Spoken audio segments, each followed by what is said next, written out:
This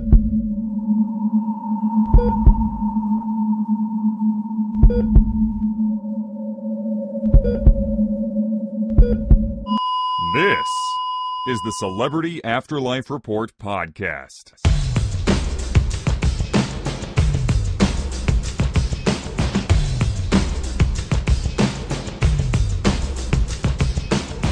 Hello, hello, hello. If you're a regular listener, welcome back.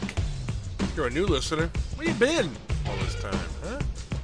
We're about to kick off another edition of the Celebrity Afterlife Report, the only show on the internet that gives you the up-to-the-minute gossip about all your favorite deceased celebs. I'm your host, the Celebrity Medium, and I'm the guy who does this thing every week. All right, I think that's enough intro. Well, what do you say? Let's do it.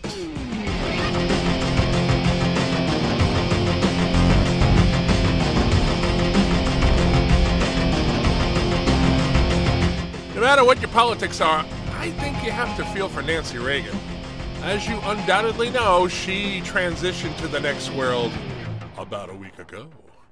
No sooner did she arrive than the tabloid reporters descended on her to inform her that her husband Ronnie has been a naughty boy in the afterlife.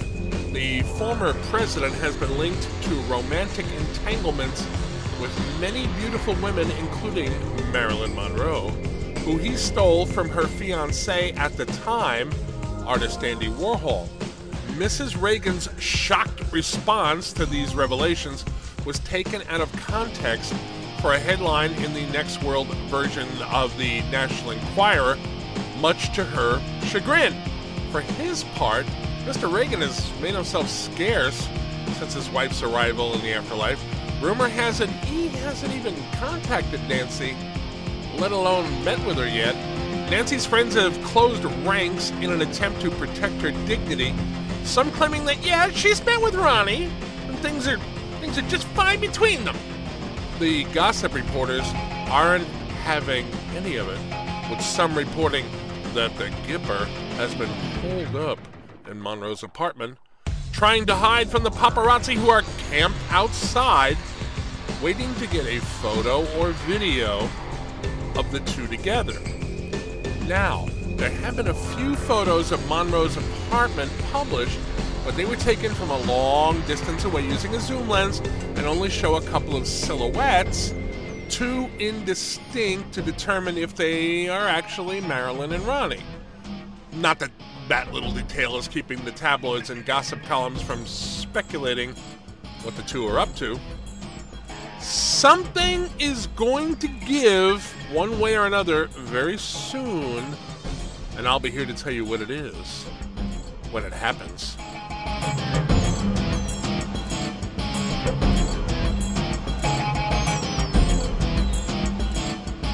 As I explained last week, Tammy Faye Bakker has broken off her engagement to Merv Griffin and has been essentially blackmailing him into giving her her own daytime TV show by threatening to tell the Next World press that he and Babe Ruth had concocted the feud between them as a publicity stunt for both their shows. Now comes word that Tammy's new show has already started airing. From what my sources have told me, Tammy may come to wish that she didn't ask for her own show. Sometime back I told you that Kurt Cobain and his afterlife wife, former model Anna Nicole Smith, started doing a late-night cable show that, by all accounts, is a note-for-note parody of the kind of televangelist program Tammy Faye used to do with her then-husband Jim Bakker. Afterlife hipsters have been enjoying Cobain and Smith's show as the bizarre satire it is, but apparently Tammy Faye didn't get the memo. She booked the Cobains as her premier guests, seemingly taking their over-the-top personas for the real thing. But to be fair, from what my sources tell me, the way they act and dress on their show isn't really very different from how Tammy Faye and Jim did back in the day.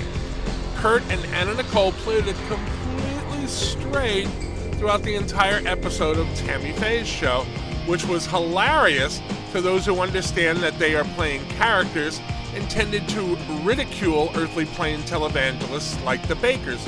I should point out once again that there is no organized religion in the next world, making their act all the stranger. Toward the end of the program, Anna Nicole started crying as she gave testimony, causing her mascara to run, just as Tammy Faye's used to do on her show.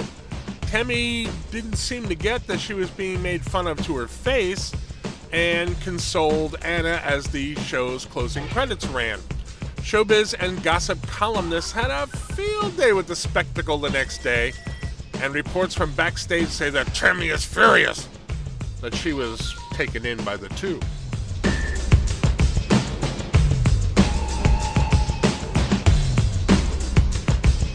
Jim Mitchell, sixth man to walk on the moon, continues to struggle with this new occupation. Mitchell was recruited to join the cast of NASA on Ice, produced by Vince McMahon Sr. When last heard from, Mitchell and the show's costume lady had a confrontation over his complaint that the astronaut outfit he was given to perform in wasn't 100% accurate. Now comes word that the former flyboy is having difficulty skating in the spacesuit. The show's script calls for him to make his entrance onto the ice with the outfit's visor in the down position. The tinted visor makes it very difficult for Mitchell to see where he's going, and I'm told he has fallen down several times during rehearsals. Mitchell has asked that he be allowed to work with the visor up, but the director is insisting that the script be followed to the letter. A source involved with the production tells me that the astronaut is becoming very short-tempered with the backstage crew as he becomes more and more annoyed over falling down and getting bruised repeatedly. From what I'm hearing, I would be surprised if Mitchell doesn't quit the show soon.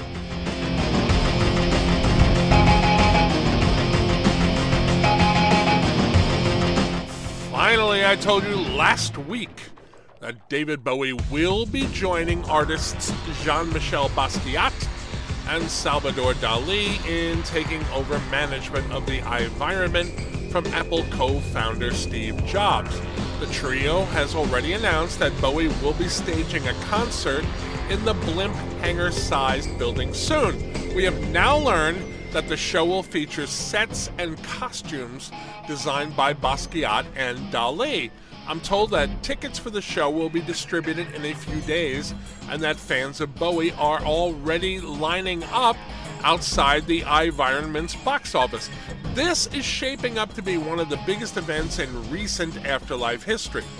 Now, no opening act has been named yet, but that announcement is expected to come at any time.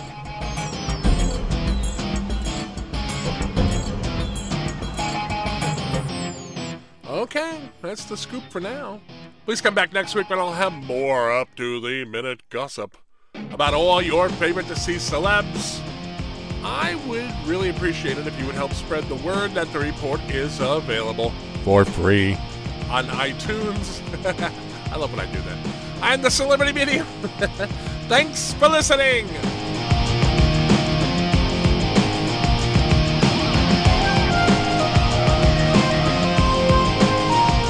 You've been listening to the Celebrity Afterlife Report podcast.